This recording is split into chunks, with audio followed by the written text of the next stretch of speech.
የኢራን ጦርነት እና የኢትዮጵያ የነዳጅ ቀውስ። ሰላም ጤና ይስጥልን ውድ አድማጮቻችን፣ ከብስራት ሚዲያ የዕለቱን አበይት ዜናዎችን እነሆ እንላችኋለን። አብራችሁን ቆዩ። ዛሬ ዓለማችን በአደገኛ መስቀለኛ መንገድ ላይ ትገኛለች። በመካከለኛው ምስራቅ የተነሳውና አሜሪካ እስራኤልና ኢራንን ያሳተፈው ጦርነት አምስተኛ ሳምንቱን ይዟል። ይህ ጦርነት በሺዎች የሚቆጠሩ ኪሎሜትሮችን ርቃ የምትገኘውን ኢትዮጵያ ታላቅ የነዳጅ ማደያዎችን እያናወጠ ይገኛል። ዛሬ የኢራኑ የቀድሞ የውጭ ጉዳይ ሚኒስትር ካማል ካራዚ ላይ የተፈጸመው ግድያ ሙከራ ውጥረቱን ይበልጥ አባብሶታል። ይህ ግጭት በኢትዮጵያ አስቀድሞ የነበረውን የነዳጅ እጥረት እንዴት ሊያባብሰው ይችላል? የኢራን የባህር በር መዘጋት ለኢትዮጵያ ምን ትርጉም አለው? ዛሬ በዝርዝር እንመለከታለን።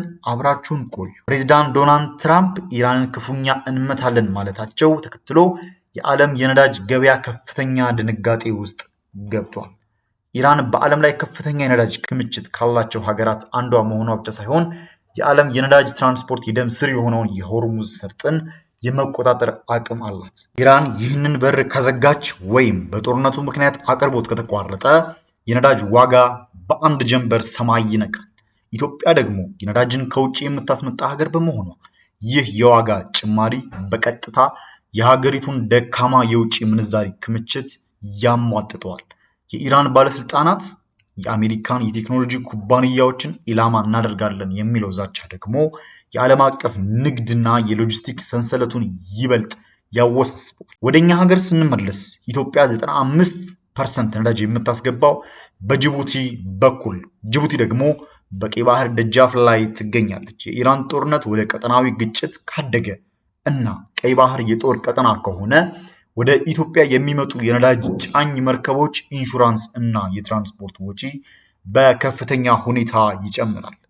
አሁን በኢትዮጵያ የምናየው የነዳጅ ወረፋ ገና የጦርነቱ ቀጥተኛ ያልሆነ ተጽዕኖ ነው። ጦርነቱ ረጅም ጊዜን የሚወስድ ከሆነ ግን መርከቦች ወደ ቀይ ባህር ለመግባት ሊሰጉ ይችላሉ። ይህ ማለት ደግሞ በኢትዮጵያ ውስጥ ያሉ የነዳጅ ዲፖዎች ባዶ ሊቀሩ ይችላሉ ማለት ነው። መንግስት የስትራቴጂካዊ ክምችት አለኝ ቢልም እንዲህ አይነት ዓለም አቀፍ ቀውሶችን ግን ለረጅም ጊዜ ለመቋቋም ከባድ ይሆንበታል። ኢትዮጵያ በሀገሪቷ ውስጥ ያለው ነዳጅ እጥረት ሁለት ገጽታ አለው። አንደኛው ከላይ የጠቀስነው የኢራን ጦርነት የፈጠረው የዋጋ ንረት ሲሆን፣ ሁለተኛው ደግሞ የሀገር ውስጥ ችግሮች ናቸው። የውጭ ምንዛሬ እጥረቱ ባለበት ሁኔታ የዓለም የነዳጅ ዋጋ መጨመሩ መንግስት ነዳጅ ለመግዛት የሚያወጣውን ዶላር በእጥፍ ይጨምረዋል። ይህ ደግሞ መንግስት የነዳጅ ድጎማውን ሙሉ በሙሉ እንዲያነሳ ሊያስገድደው ይችላል።